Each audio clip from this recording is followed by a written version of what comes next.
Well, Lucy, it's great to have you. This is, I think, your third talk, right? Yes, it is. Very luckily for me. Yeah, and it's great to have you here. Um, I One thing about young learners, people that know me, is I'm not very much into teaching young learners. I usually teach adults, and I had the pleasure of seeing Lucy in Rio a long time ago, and I walked in and said, "Oh God, it's young learners," and it was probably one of the best presentations that I've ever seen. And I've been a Oh, huge fan of you for years. So, oh, that's so kind of you. And uh, I so thank you so much for this opportunity because, it's so empowering to be able to speak, to a wide audience and to share ideas. And, I think it's just the best initiative ever. So well, well done. great. So, Lucy, without any further ado, I have the timer ready, and I'll turn off my camera. You have control, and thank you again for being here. Great. Thank you. And good morning or good afternoon to everybody. Gosh, I'm so excited about this opportunity because I will be talking about the preservation of childhood, and I'm compelled to talk about this subject because children come into our classrooms, every day, and they are, ever more stressed and tired, and they have so many activities. So I'd like to take this opportunity just to talk a little bit about childhood development and how we can try to help children by slowing things down a little bit. And I'm starting off with this slide with this little child outside in a puddle, just to make the point about how important play is, but also play in nature. What happens when a child goes outside to play is that everything is there already, all the textures, all the temperatures, all the colors, and it's just one of the most richest environments where a child can play. It also, I think, reflects human beings' lives, right? With the seasons and with the movement and with the delicate complexities of life. So whenever you can, it's really important to get children outside playing, take off their shoes and socks, get muddy, climb a tree. I think that's one of the first things, that we can teach children when they're little. Okay, go on to the next slide.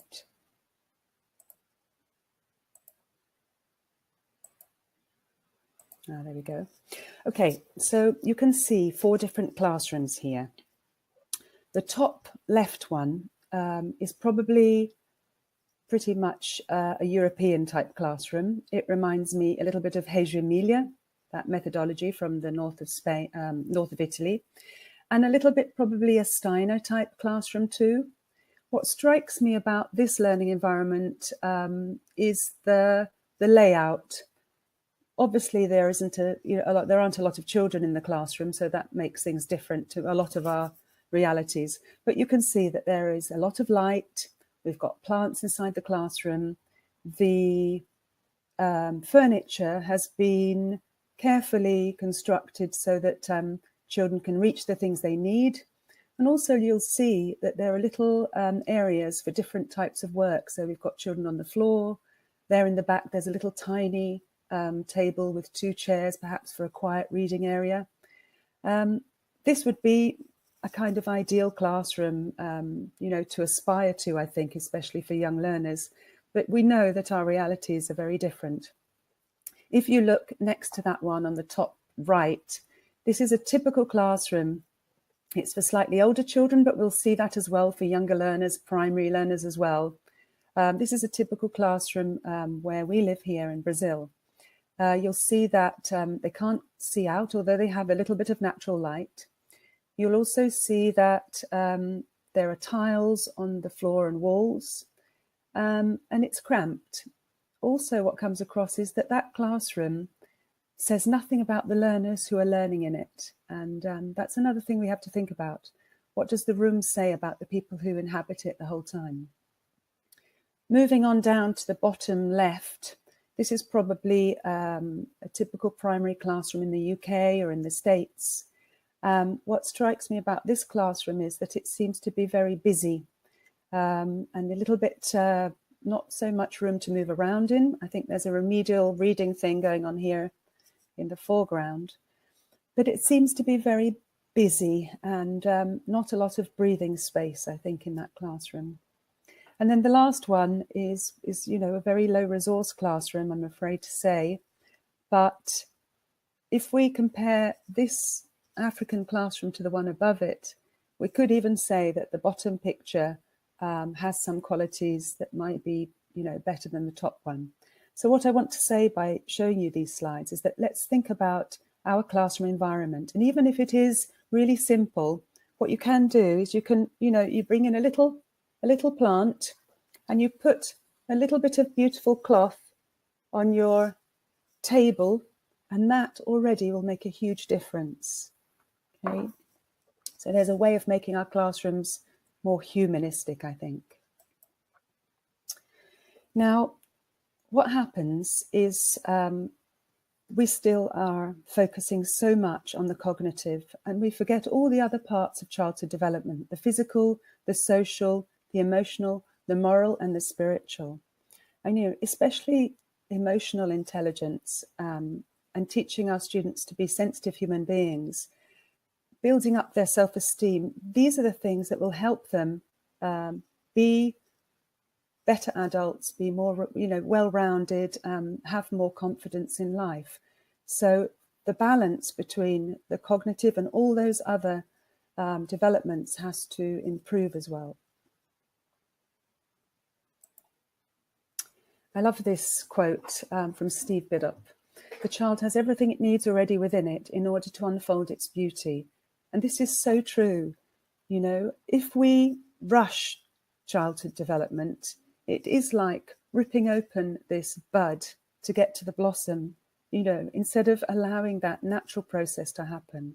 And so, as Natty was saying earlier on in her talk, everything needs to slow down a bit, For us to get quality learning from our students, everything has to have a special time, not rushed.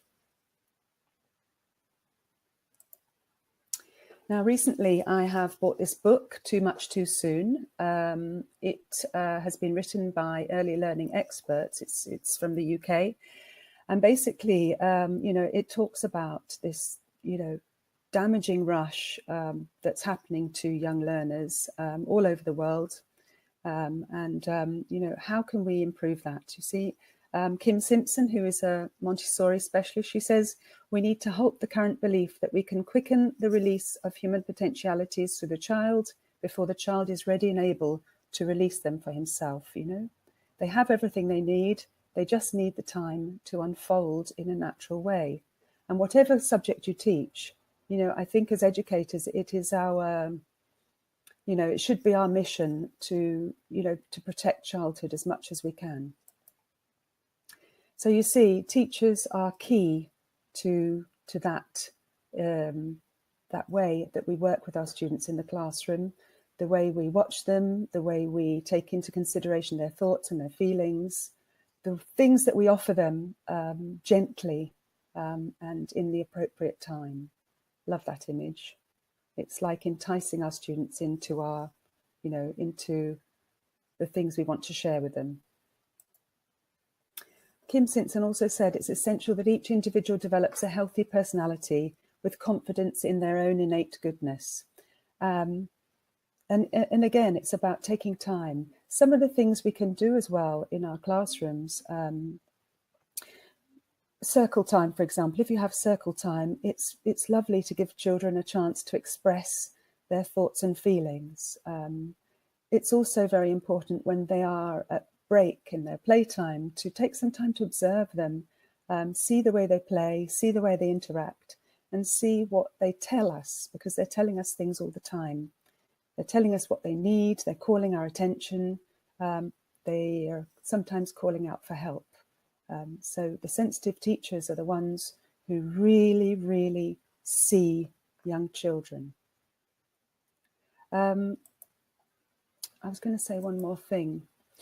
Parents used to say things like, before, many years ago, parents would say things like, be nice to each other, clean up your own mess, don't hit your friends.